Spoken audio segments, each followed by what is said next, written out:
Na infância, laços são formados quase que instantaneamente. Amigos da escola ou do bairro compartilham risadas, aventuras e segredos. Esses primeiros momentos nos mostram o poder de uma amizade genuína. À medida com que crescemos, a amizade é testada. Enquanto enfrentamos as turbulências da adolescência, nossos amigos se tornam pilares de apoio. Juntos enfrentamos pressões sociais, primeiros amores e decisões importantes que moldam os nossos caminhos. A vida adulta traz mudanças muito significativas. Alguns amigos se mudam, outros seguem caminhos diferentes. A distância física e até mesmo emocional pode surgir, assim como sentimentos de inveja pelo sucesso alheio. Esses momentos desafiadores nos fazem questionar a natureza da nossa amizade. Reencontrar amigos após um longo período pode ser emocionante e também revelador. Descobrimos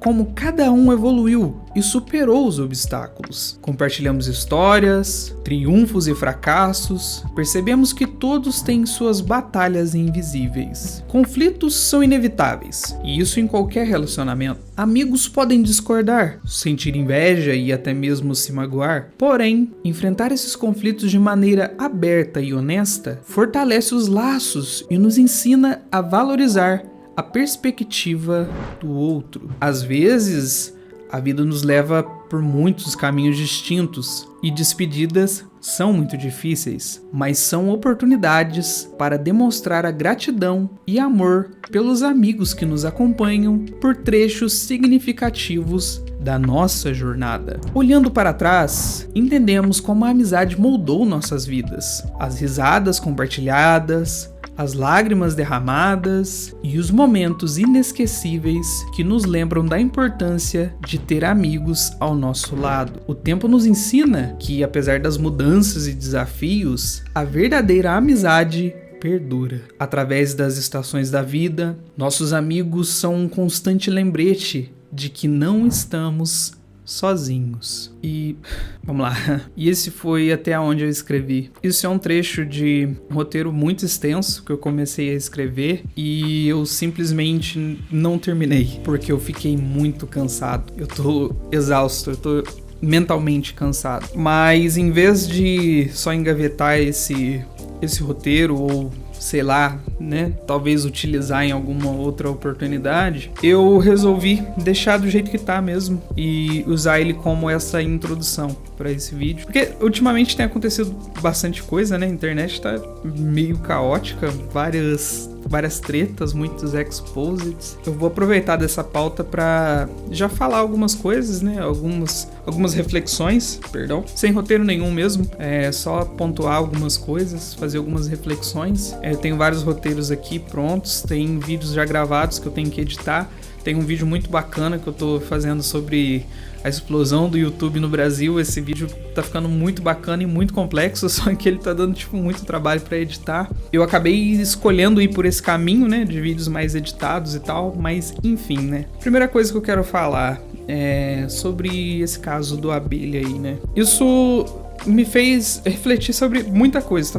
Eu acompanhei esse caso, né, vendo coisas e tal, né, vira e mexe, tava sempre vendo coisas, e é muito bizarro como que, atualmente, como que tudo muito exposto na internet, coisas muito pessoais, né. Eu nunca pensei que uma treta entre amigos, né, uma coisa de amizade e tal, ia tá público dessa forma, assim, tão exposta na internet, né. É bizarro se a gente for parar pra pensar, né. No meio dessa treta, eu fui muito pra uma linha de pensamento, né, porque eu reflito muito, eu penso muito, e a minha linha de pensamento que eu tava reparando, tava indo muito pra uma linha de um vídeo que eu já publiquei um outro canal meu, que é o Nerd Channel. Lá eu tinha uma série, né, uma playlist chamada Monólogo da Madrugada, onde eu pegava alguns temas, algumas pautas, muito parecido com o que eu faço aqui, só que muito mais simples, digamos assim, era mais focado no pensamento, não tinha muita edição e tal. Como deixar ir quem a gente quer que fique, né? Porque mudar o status quo das coisas é a parte mais complicada pra gente. O padrão de comportamento, a rotina, são coisas que trazem um certo conforto pra gente. E o conforto que eu falo é tipo de você já meio que fazer as coisas de cor, digamos assim. Você já ter um script pronto, aonde você não precisa... Quando você tem uma programação a se seguir, você já tem um script, né, do que fazer, você não precisa muito improvisar, você não precisa de muita espontaneidade, você faz até mesmo no piloto automático. E às vezes, principalmente a gente tá meio cansado, e é muito mais fácil você executar as tarefas em segundo plano, né?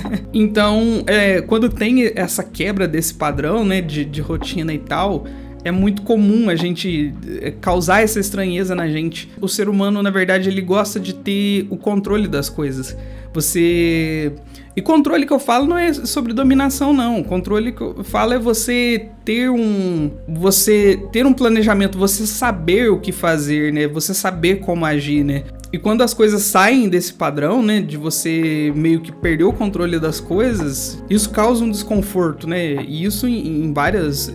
Poderia dar outros exemplos aqui para ser mais claro, mas eu estaria me perdendo muito, já lá ia para um assunto que talvez seria irrelevante. E assim, é muito difícil, às vezes a gente constrói, né, determinadas rotinas com as pessoas que estão inseridas na nossa rotina, colegas de trabalho, amigos, né, e a gente compartilha muitos momentos com essas pessoas, e tem o famoso fenômeno chamado saudosismo, né, é algo do ser humano, a gente é muito saudosista, por coisas que marcaram a gente, né? Laços, e a gente constrói laços muito fortes, né? Às vezes com pessoas, convívio social ali, seus amigos, colegas de trabalho, a gente constrói muitos momentos com essas pessoas, às vezes desafios, né, que a gente passa, momentos muito agradáveis que ficam na lembrança, e tudo isso marca muito, né? E é muito difícil você aceitar que tudo isso acabou, porque a gente sempre quer que dure mais, tem momentos que ficam tão marcantes, que são tão enraizados, que a gente quer que dure pra sempre, né? Existem certas amizades de infância, principalmente quando você vem do mesmo lugar da pessoa, vocês tiveram uma infância muito humilde, né? Uma infância muito simples, não tão cheia de privilégios. Essas coisas marcam muito, porque a gente se apega muito nas pessoas, pelos momentos de superação que a gente passa com determinadas pessoas. A gente fortalece os laços afetivos, eles fortalecem muito mais quando você passa por perrengues, quando vocês vivem o ócio juntos. E no caso dessa amizade, né, do Abelha e o Luiz Guimê, talvez seja muito essa questão, né? Os dois vieram, né, meio que de baixo e tal, né, aquela vontade de buscar o seu lugar no mundo, né, de deixar a sua marca, e isso cria muito, né? Cria muito esse ambiente, né, de olha da onde a gente saiu, olha o que a gente quer buscar, olha o que a gente tá buscando, e a gente sempre tem, por mais que muitas vezes, por mais que você quer ver seu amigo bem e tal, não tô falando disso, mas você tem uma certa comparação, de se comparar, né? Quando vocês, digamos assim, vocês saíram daqui, saímos do mesmo ponto e a gente começou a caminhar, você tá aqui, eu tô aqui, digamos assim, você começar a se comparar, né? Muito se especula nessa parada aí, talvez seja um conflito de ego, sabe? O ego do Guimê talvez tenha meio que dado aquela pegada aqui, por ver o cara que saiu do mesmo ponto que ele tá, talvez ele enxergar como se o cara tivesse evoluído muito mais, estivesse à frente, né? Sendo que a gente partiu do mesmo ponto. E não dá pra dizer se é isso, talvez seja um pouco, sim, e isso é normal. A gente tem o mal da comparação, o ser humano tem o mal da comparação. Até certo ponto isso nem é prejudicial, né? E se for isso mesmo, eu não acho que seja o problema, mas o problema foi como ele trouxe isso à tona. A maneira com que isso surgiu já foi muito estranha, eu achei muito errada, muita exposição, né? Eu acho que até desnecessário, né? Mas ao mesmo tempo, ele meio que tem o direito de fazer isso, né? Se é certo ou errado, sabe? Entender e concordar são duas coisas muito diferentes. Eu meio que entendo o lado dele, mas eu não concordo. E eu acho que não é assim que se resolve as coisas, tanto que não resolveu. E há momentos que nem tem o que resolver, né? É simplesmente aceitar, é a aceitação, né? E que principalmente vão ter pessoas que vão passar pela nossa vida e que cada um vai seguir o seu caminho. O que é a parte mais difícil de aceitar. Vão ter pessoas que não vão estar sempre na sua vida, que elas não vão estar sempre contigo. Eu acho que é até muito forte você chegar e falar pra uma pessoa que você vai estar sempre com ela, né? Enfim, eu acho que o ego dele foi o que foi abalado, né? Nessa amizade, talvez. Principalmente juntou com vários outros sentimentos conflitantes, né? O fato o distanciamento do amigo, né? A gente saiu do mesmo ponto, a gente veio de baixo, a gente era parceiro, a gente era junto ali, e você aceitar que essa pessoa tá se distanciando, que essa pessoa quer seguir um caminho independente e que vocês vão perder essa proximidade. Pessoas vão e vêm na nossa vida. Tá tudo bem, sabe? É uma questão de aceitação. Às vezes eu me pego pensando em pessoas que tiveram uma parcela muito grande, uma parcela muito especial, né, no meu coração. Às vezes eu lembro dessa pessoa e eu falo, nossa, como será que essa pessoa tá hoje em dia, né? E aí eu me pego meio que desejando tudo de bom pra essa pessoa, né? E só pedindo a Deus para que todos os sonhos dessa pessoa se realizem e que ela seja muito feliz, né? É aquela fala de Lilo e Stitch, né? Que eu acho muito bonitinho, da Lilo, quando o Stitch tá pra ir embora e tal, ela fala, mas se quiser ir, pode ir, vou te guardar no coração, assim como todos que já se foram. E eu acho muito bonitinha, e é muito isso, né? Tem pessoas que eu guardo no meu coração e que te desejo tudo de bom, né? É meio que isso. Tem o caso do Alec e do Zóio. Eu acho que eu estendi demais nesse do Guimê, isso que dá o problema, eu não consigo fazer as coisas sem roteiro, porque eu me perco muito. Esse caso, nossa, do Alec, eu fiquei, tipo, muito mal, eu fiquei bem chateado, assim, porque, mano, é complicado, sabe? Vício em drogas é um negócio que é complicado, ainda mais um cara tão foda quanto o Alec, né? O cara perder tudo, assim, começar meio que dar contexto demais pras coisas, contar muitas histórias, tipo assim, é muito engraçado porque às vezes tem vários vídeos que eu conto algumas histórias, só que aí o vídeo começa a ficar muito longo, eu acabo cortando muitas histórias, mas é muito engraçado como que cada vídeo que eu trago eu acabo trazendo alguma história da minha vida que cabe naquele contexto. Impressionante isso, é até legal. Eu, por muito tempo, eu fui voluntário numa casa de recuperação. Então, assim, lá lidava com dependentes químicos, né, pessoal, vítima de álcool, drogas, né. Uma das melhores experiências da minha vida, sabe? Começo desse ano mesmo, eu tive lá e tal. É muito legal como que situações tão simples e tem a capacidade de ensinar tanto pra gente. Eu chegava lá, eu levava meu violãozinho e tal pra gente cantar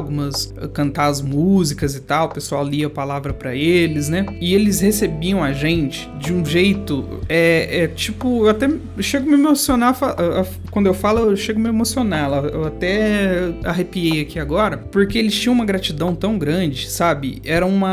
Eles te recebiam com uma alegria, e o que eu sentia era mais ou menos isso, de que aquelas pessoas, elas estavam buscando a redenção e eles viam na gente como se fosse uma esperança para elas, como se a gente fosse as pessoas que iam ajudar eles nessa caminhada, que é muito complicada, é muito difícil, e que eles viam aquela esperança de, tipo assim, eles tinham uma gratidão por a gente estar ajudando eles a se reerguerem. É algo que é um sentimento que fica muito, muito forte, cravado muito forte em mim quando eu penso. Eu gostava muito de ouvir as histórias, de querer escutar o que aquela pessoa tem a dizer, porque eram duas casas, né? Tinha uma casa que era só das meninas, e tinha uma menina que uma vez ela me chamou pra conversar, porque eles eram, assim, muito carentes também de conversa, né? Porque pessoas que por muito tempo, meio que, às vezes, na nossa sociedade, a gente vê essas pessoas, sei lá, numa esquina, deitado no chão lá, nos banquinhos de praça. Às vezes eu penso quantas pessoas que passam por ali e meio que essas pessoas são ignoradas de uma forma quase como se ela fosse, sei lá, um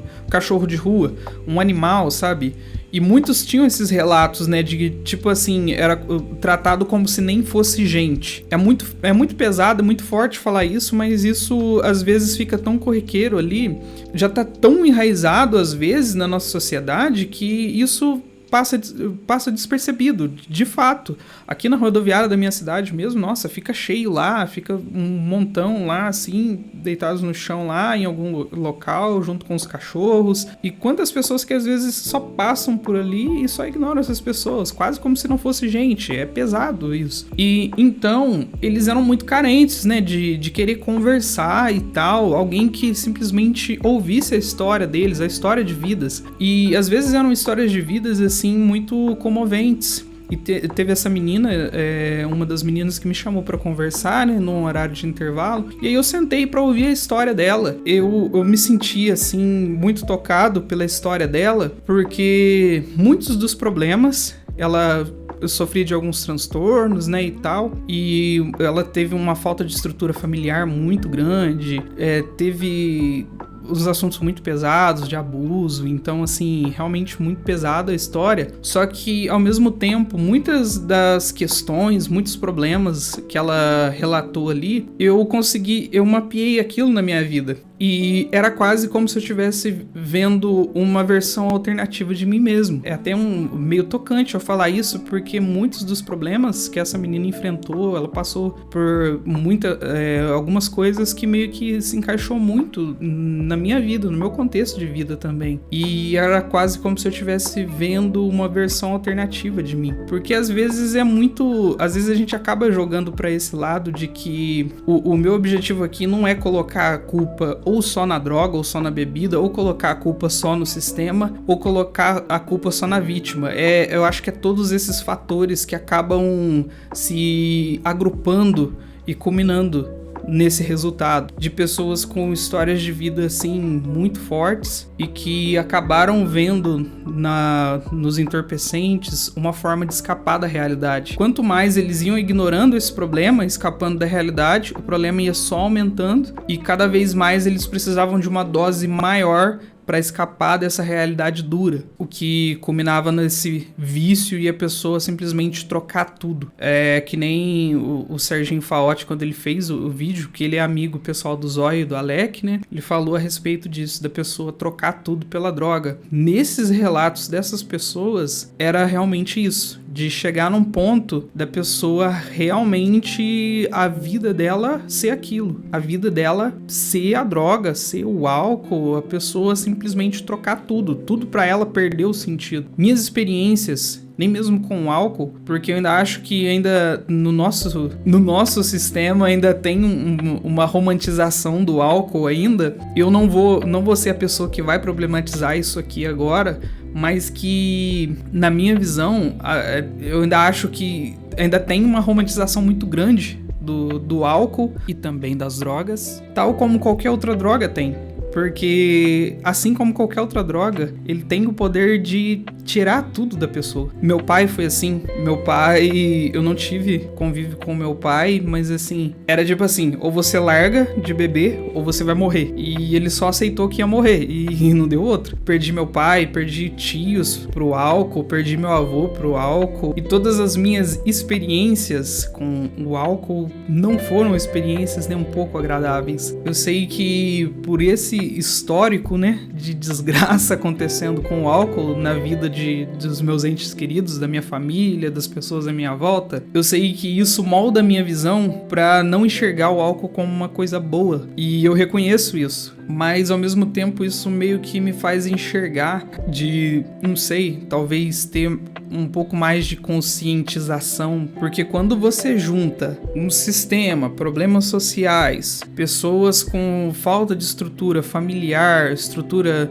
sabe, apoio psicológico, essas coisas, quando você junta uma série de problemas, mais qualquer tipo de entorpecente, aí você tem meio que uma catástrofe, sabe? E isso eu tô falando de forma, tipo, muito branda, não me aprofundando tanto, até porque eu não quero que fique muito complexo. Talvez eu faça um vídeo mais aprofundado, mais complexo, só sobre esse assunto. Só pra concluir mesmo, eu fiquei muito triste pelo Alec, porque chegar nesse estágio, né, de morar na rua e tal, é realmente uma tragédia, né? Eu espero muito, de verdade, que ele consiga sair dessa.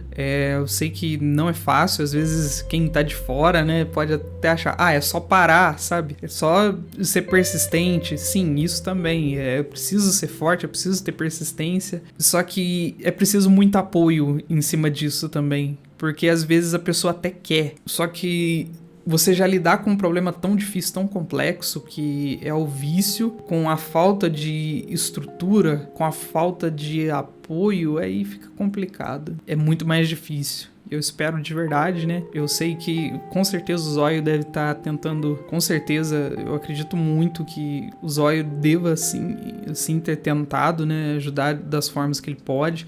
Acredito que ele ainda tá tentando ajudar das formas que ele pode. E eu espero de verdade que o Alec consiga sair dessa, porque o cara é muito foda, né? Que ele venha com uma história de superação pras outras pessoas aí. Porque quando uma pessoa, ela, assim como ele disse, né, que ele não seja, né, bebido, cigarro, que ele não indica pra ninguém, não deseja pra ninguém começar, não fala pra ninguém começar esse vício. E é muito genuíno. A pessoa, quando ela fala isso, não é só pra ficar bonitinho, não, em vídeo, ou pra passar uma mensagem bonitinha, não. É porque a pessoa que viveu aquilo, que tá vivenciando aquilo, ela sabe. Ela sabe que não tem nada de romantismo nisso. Ela sabe que o buraco, né, que ela tá se enfiando cada vez mais. Eu vejo dessa forma, né? E agora eu só vou dar uma conclusão geral pra tudo. Eu termino dizendo que à medida com que a vida segue o seu curso, os laços do tempo nos mostra que a amizade é um tesouro precioso. Ela nos ensina a sermos gratos, né, pelas pessoas que nós conhecemos e aceitar a diferença e encontrar alegria na jornada compartilhada, né? E eu termino dizendo que também pra gente começar a valorizar mais as coisas simples da vida. Aproveite ao máximo os momentos que você compartilha com as pessoas que estão à sua volta, as pessoas que são queridas pra você, que estão compartilhando momentos com você, para você aproveitar aqueles momentos de uma maneira verdadeira, sabe? Porque a gente nunca sabe quando essas pessoas podem ir embora ou quando aquele momento pode acabar. Você tem a ciência de que cada momento ele é único, sabe? O Alex de 7 segundos atrás, ele não é o mesmo de agora, do presente. A gente se vive. O tempo ele só avança, ele é um fluxo contínuo. E esses momentos que nos marcam, né, que a gente vive, que a gente compartilha com pessoas, é o que faz valer a pena. Então, aproveite, porque depois que esse momento passar, o que resta é a lembrança boa daquele momento, a sensação boa que aquele momento proporcionou. E no fim das contas, é isso. Próximo vídeo editadinho, bonitinho. Esse vídeo eu vou fazer o possível para não ter muita edição, porque eu tô realmente muito cansado, tô mentalmente cansado e eu não quero ter muito tempo para editar ele. Eu sei que eu tô indo na contramão, né, do que a plataforma quer. A plataforma não quer conteúdos bem produzidos, porque eles dão trabalho para se produzir, eles demoram tempo para ficar pronto, e sendo que o que conta, o que tá contando de agora para frente é frequência. Então eu meio que tô fazendo esse vídeo para não cair também totalmente a frequência, para que eu possa ter um gás para continuar produzindo e fazendo os vídeos mais bem editados. Tô nessa proposta de trazer vídeos mais editados, mais roteirizados, com a estrutura maior, né? Então, por favor, te peço ajuda nesse momento. Se você gosta desse tipo de conteúdo, que você se inscreva no canal, por favor, deixar seus comentários para engajar aí. Principalmente, comenta força. Deixa nos comentários aí força, porque cada comentário de força que eu receber vai ser um ânimo a mais para mim continuar produzindo. E no fim das contas, é isso. Muito obrigado por me assistir. Eu sou o Hollywood e eu te vejo no próximo vídeo. Até!